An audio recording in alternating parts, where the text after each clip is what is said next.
Assalamualaikum warahmatullahi wabarakatuh. Halo semua, kembali lagi di channel Raider Manhwa. Kali ini Mimin akan melanjutkan sebuah komik yang berjudul Raja Assassin Terkuat. Dan apabila kalian masih bingung dengan alur ceritanya, kalian bisa cek deskripsi atau langsung saja menuju playlist yang ada di halaman channel ini untuk memulainya dari part 1. Tanpa basa-basi lebih jauh, mari kita masuk di part 64.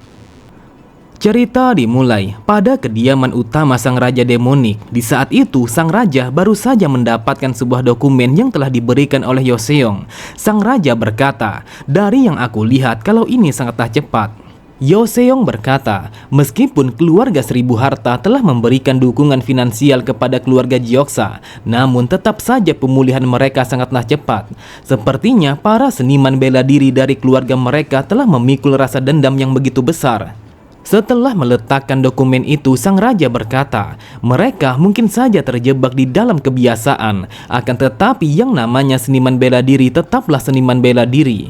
Jadi sangat diwajarkan kalau mereka merasa terhina setelah dikalahkan di tempat mereka sendiri. Tetapi apakah posisi kepala keluarga Gyeoksa masih kosong? Yoseong berkata, saat ini putri dari pemimpin sebelumnya yang bernama Hong Yurin adalah seorang penerus yang paling sesuai. Akan tetapi saat ini dia berada di bawah ajaran dari kepala keluarga Seribu Harta. Aku rasa ketika mereka menyelesaikan latihannya, maka mereka akan membicarakan masalah itu secara resmi. Sambil menikmati minumannya, sang raja bergumam, hal ini sangatlah menyenangkan. Sebuah pedang yang berkarat jika tidak diasah, maka ia akan tetap berkarat. Aku telah hidup dengan keyakinan yang seperti itu dan aku akan terus percaya dengan keyakinanku. Namun sebuah pedang yang ingin kupatahkan saat ini terasa aneh. Meskipun pedang itu belum terbukti kegunaannya, akan tetapi ia tetap berusaha untuk mendapatkan kembali kegunaannya sebagai senjata. Dan kebangkitan ini telah dimulai dengan putra ketiga. Mungkin saat ini putra ketiga telah mencoba untuk mengendalikan keluarga Gyeoksa di bawah kakinya. Namun dia tidak berniat untuk menghidupkan mereka kembali seperti yang sebelumnya. Aku tahu kalau saat ini putra ketiga telah memiliki sebuah tujuan yang dipenuhi oleh kebencian. Bahkan dia juga sama sekali tidak memiliki rasa simpati terhadap musuh. Yoseong berkata, wahai sang raja, mengenai situasi yang terjadi pada wilayah Yunnan saat ini, apa yang harus kita lakukan? Meskipun Tuan Muda ketiga telah mencapai ranah Absolute Demon, namun tetap saja kalau istana binatang sangatlah berbahaya. Akan tetapi Yoseong sangatlah terkejut saat mendengar sang raja yang mengatakan kalau dia sama sekali tidak mengetahui tentang putra ketiga yang pergi menuju istana binatang buas. Saat mendengar sang raja yang bertanya mengapa Yoseong menjadi terkejut seperti itu, Yoseong pun berkata, bukankah untuk bisa meninggalkan kutus ini, maka mereka semua harus meminta izin kepada Anda? Dengan santainya sang raja berkata, umumnya memanglah seperti itu karena itu adalah aturan kultus kita. Akan tetapi bukankah pavilion pertahanan yang akan mengurus keberangkatan resminya? Yoseong pun menjawabnya, meskipun hal itu memanglah benar, namun tetap saja dia harus memberitahu Anda karena Anda adalah masternya. Sang raja kembali berkata, putra ketiga mengetahui kalau yang namanya izin sama sekali tidaklah penting. Dia sepenuhnya menyadari kalau aku tidak akan meributkan masalah itu selama dia memberikan hasil yang bagus. Meskipun kita tidak terlalu memperhatikan wilayah Yunnan, akan tetapi tetap saja wilayah itu masihlah berada di bawah kendali kita. Dan juga apabila kita bisa mengumumkan hal itu dengan jelas melalui putra ketiga, maka hal itu akan menjadi sangat bagus. Sontak Yoseong sangatlah terkejut, ia bergumam, apakah ini artinya kalau Tuan Muda ketiga saat ini telah menjadi semakin dekat terhadap sang raja? Kemudian sang raja berkata, jika kau sudah selesai berbicara, maka kau boleh pergi sekarang juga. Cerita berpindah pada sebuah hutan lebat yang berada pada wilayah Guangxi. Di saat itu, Kang Wi merasa kepanasan karena dia tidak terbiasa untuk berada pada wilayah yang memiliki udara yang begitu panas. Lalu Hajin pun meminta kepada Kang Wi untuk membuat suasana di tempat itu menjadi dingin.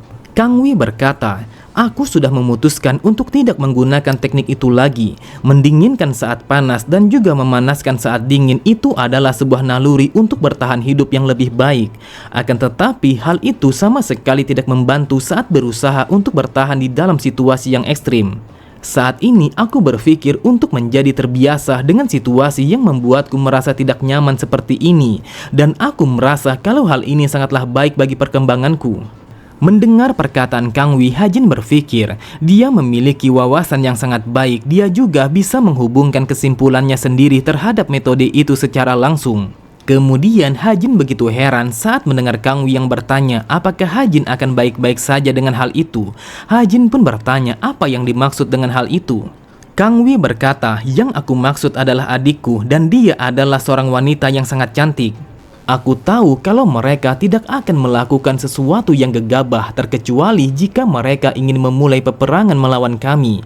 Akan tetapi tetap saja aku begitu khawatir terhadap adikku karena mereka lebih mengutamakan yang namanya naluri daripada akal sehat mereka. Hajin berpikir istana binatang buas begitu terkenal karena mereka sangatlah brutal. Jadi aku tidak merasa heran apabila adiknya akan diperlakukan dengan tidak wajar. Satu-satunya yang membuatnya merasa tenang adalah karena ia berpikir kalau terburu-buru tidak akan membantunya untuk bisa menyelamatkan adiknya. Namun aku tahu meskipun dia terlihat begitu tenang, akan tetapi pastinya dia telah dipenuhi oleh kegelisahan.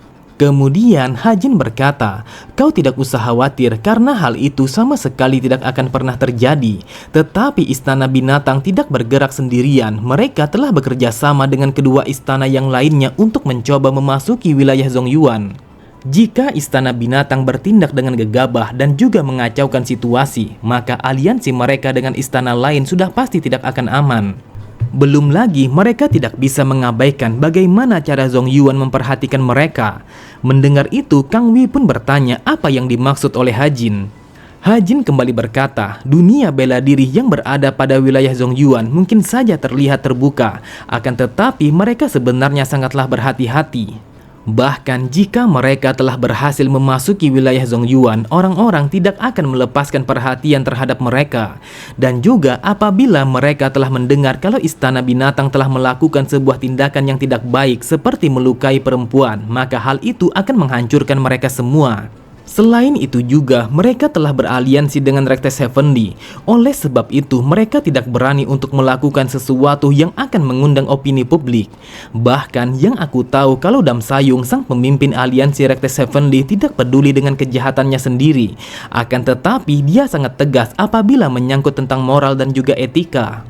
Kemudian tiba-tiba saja Hajin merasakan kehadiran seseorang yang bersembunyi di antara rimbunan hutan yang berada di sekitarnya. Seketika itu juga Ma Dongpil langsung menarik bilah pedangnya sembari berkata, siapa kau sebenarnya dan keluarlah sekarang juga. Tidak lama kemudian terlihat seseorang yang berpakaian serba hitam telah muncul di hadapannya. Lalu orang itu mengatakan kalau dia adalah seorang utusan yang dikirim langsung oleh Sekte Hao. Dan dia mengatakan bahwa dia telah membawa sebuah pesan yang dikhususkan untuk Tuan Muda ketiga. Memang benar adanya, di saat itu Hajin telah menerima sebuah pesan yang telah dibawa oleh orang itu. Lalu Hajin pun membuka pesan itu untuk mencari tahu apa yang tertulis di dalamnya. Akan tetapi Hajin sangatlah terkejut saat ia membaca isi dari surat itu.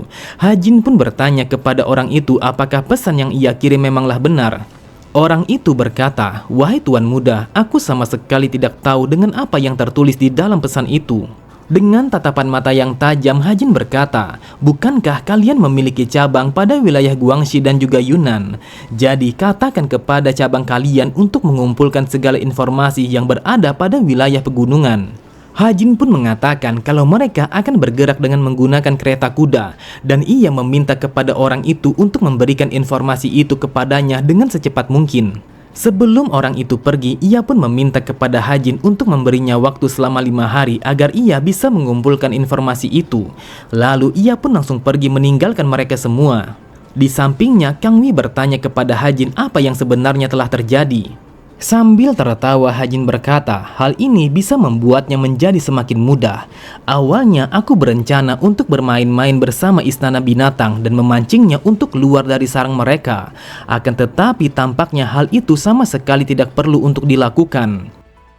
Cerita berpindah pada istana binatang yang berada pada wilayah selatan. Dan di dalam sana terlihat seorang lelaki tua yang telah bersantai di atas singgasananya. Dia adalah sang pemimpin dari istana binatang yang disebut sebagai Heavenly Tiger. Ia pun berkata, "Apa yang kau katakan? Kau mengatakan kalau Tuan Muda dari Istana Es telah menghilang." Lalu seseorang yang ada di hadapannya berkata, "Tuan Muda dari Istana Es telah bergerak bagaikan kilat dan menghilang pada wilayah pegunungan. Bahkan yang membuatnya menjadi semakin aneh adalah dia telah menghilang hanya seorang diri tanpa membawa satu orang pun dari penjaganya." Lelaki itu adalah sang pemimpin dari pasukan elang petir yang bernama Yaguk. Ia berkata, "Hal ini sudah dipastikan melalui sebuah laporan yang kami dapatkan dari cabang Sekte Hao. Jadi aku rasa kalau laporan ini sangatlah akurat." Saat mendengar sang pemimpin yang bertanya kemana perginya Tuan Muda dari Istana Es itu, Yaguk pun mengatakan kalau mereka sama sekali tidak tahu. Dengan tatapan mata yang tajam yang dipenuhi oleh aura membunuh, ia berkata, "Apakah laporan itu memanglah benar, ataukah mungkin kalau itu hanyalah sebuah tipuan?" Dan di saat yang bersamaan, terlihat seekor harimau putih yang memancarkan cahaya merah di matanya telah berdiri tepat di belakang sang pemimpin. Lalu ia berkata, jika dia pergi meninggalkan pengawalnya dan menghilang, sudah pasti kalau dia telah merencanakan sesuatu. Terlihat Yaguk sangatlah ketakutan ketika melihat binatang buas itu. Ia bergumam, "Ini adalah binatang iblis yang telah dibesarkan oleh sang pemimpin." Lalu sang pemimpin berkata, "Bukankah kau seharusnya mencari tahu lebih banyak lagi kemana perginya bajingan itu? Jadi mengapa kau masih bersantai di tempat ini? Aku telah mendengar kalau akhir-akhir ini pasukanmu sangat sering berselisih dengan pasukan beruang. Lantas bagaimana sebuah cakar yang tidak bisa mengurus hal kecil seperti ini akan melukai kulit beruang? Dengarkan aku baik-baik, kau jangan pernah mengira kalau aku akan mendukungmu hanya karena kalau kau adalah seorang ayah dari murid yang paling aku sayangi." Dengan wajah yang tertunduk, Yaguk berkata, "Wahai sang pemimpin, aku mohon tolong berikan aku sebuah kesempatan untuk menyelesaikan masalah ini, dan aku akan berjanji kalau aku tidak akan mengecewakan Anda." Sang pemimpin kembali berkata, "Aku telah mengirim semua murid menuju wilayah pegunungan. Jadi pastikan kalau kau menemukan bajingan itu sebelum semua murid telah menyelesaikan tugas mereka." Setelah kepergian Yaguk, sang pemimpin berkata, "Tuan Muda dari Istana Es telah menghilang sendirian, dan aku yakin kalau dia berada di sini hanya untuk menyelamatkan adik perempuannya. Jadi apakah mungkin dia telah menghilang hanya untuk mencari seorang sekutu? Akan tetapi bagaimanapun juga dia sama sekali tidak memiliki pilihan lain selain muncul di hadapanku. Jadi datanglah kepadaku dan aku akan menghancurkanmu." Cerita berpindah pada sebuah pegunungan yang bernama Ainoi. Terlihat para murid dari sang pemimpin istana binatang telah menjalankan sebuah misi di atas pegunungan itu. Di saat itu mereka begitu lelah setelah berlari cukup jauh untuk mengitari gunung itu. Kemudian salah satu dari mereka bertanya mengapa mereka harus berputar melewati sebuah jalan yang lebih jauh. Namun orang yang berambut panjang itu mengatakan kalau dia sama sekali tidak harus memberitahu apa alasannya. Diketahui kalau lelaki bercambang itu bernama Wongsang dan dia merupakan sang pewaris dari pasukan beruang. Ia berkata, "Tentu saja kau harus memberitahu kami karena kau yang telah menjadi pemimpin. Meskipun kau tidak harus menjelaskan semuanya, akan tetapi setidaknya berikan kami sebuah alasan agar kami bisa memahami akan hal itu." Dan lelaki berambut panjang itu adalah Gayung dan dia merupakan sang penerus dari pasukan elang petir. Lalu ia berkata, "Entah mereka akan menerima ataukah tidak, akan tetapi hal itu bukanlah urusanku."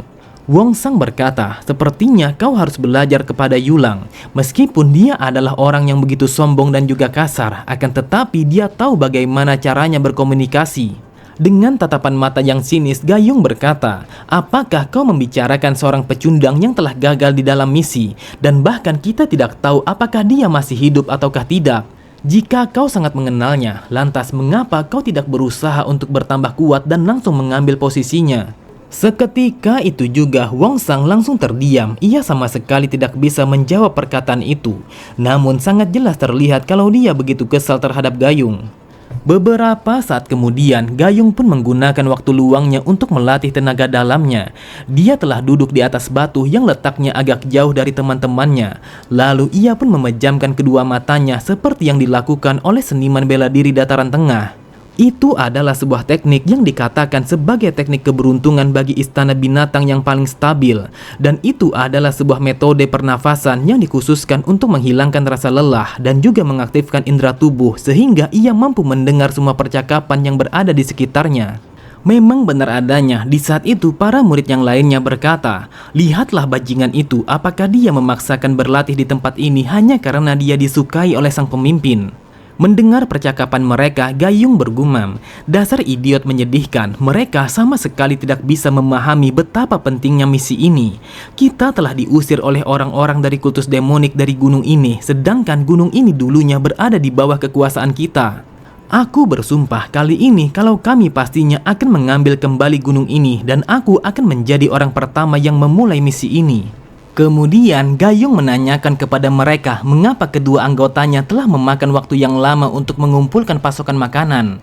Lalu salah satu dari mereka berkata, "Kami sama sekali tidak tahu kemana mereka pergi. Akan tetapi saat seorang pemimpin tidak becus, maka bawahannya akan melakukan hal yang sama."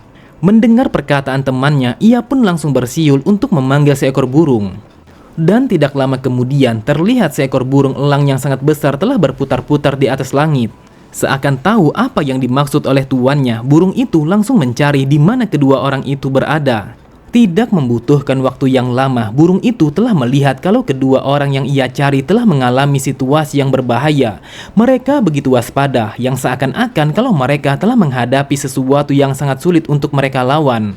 Seketika itu juga, burung itu langsung berteriak dengan sangat keras untuk menunjukkan di mana lokasi mereka berdua. Namun tiba-tiba saja mereka semua sangatlah terkejut ketika sebuah guncangan yang sangat dahsyat telah terjadi di tempat itu. Tanpa pikir panjang sedikit pun mereka semua langsung berlari dengan sangat cepat untuk menuju ke tempat asalnya guncangan itu. Akan tetapi mereka semua langsung terdiam setelah melihat sesuatu yang sangat mengerikan telah terjadi kepada kedua rekannya. Ternyata kedua orang itu telah tumbang di tangan Hajin. Lalu Hajin berkata, "Setelah aku menghitungnya, ternyata memang benar kalau kalian berjumlah 6 orang. Dan ini seperti yang telah dikatakan oleh Sekte Hao kepada kami." Terlihat Gayung sangatlah terkejut karena yang ia lihat bahwa orang yang ada di hadapannya memiliki sebuah aura yang sangat mengerikan. Bahkan ia pun sama sekali tidak mampu untuk bergerak saat hawa panas yang melintasi tubuhnya telah menghantam salah satu dari mereka. Di saat itu Gayung begitu panik sampai-sampai sangat jelas terdengar kalau jantungnya telah berdetak dengan sangat keras. Dengan gugupnya ia pun bertanya kepada Hajin siapa dia sebenarnya. Sambil tertawa Hajin berkata, "Kau bertanya siapa aku? Aku adalah seseorang yang akan menjadi penjahat, penyerang dan juga pembunuh. Jadi apakah kau sudah mengerti siapa aku sebenarnya?" Oke semua, cukup sampai di sini dulu pembahasan alur cerita kita. Sampai jumpa di video selanjutnya. Wassalamualaikum warahmatullahi wabarakatuh.